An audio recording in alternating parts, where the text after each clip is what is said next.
Once you pull out the dipstick, use a clean cloth to clean the dipstick.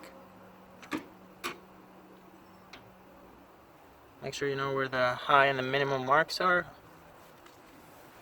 Then we'll reinsert the dipstick carefully. And we want to make sure that it's pressed in all the way. Now we'll pull it out again. This will allow you to look at the level.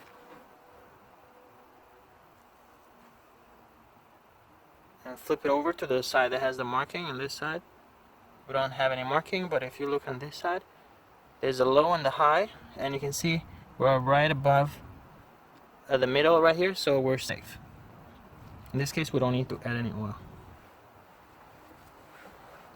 Once you have checked the level, go ahead and reinsert the dipstick and make sure it's fully inserted.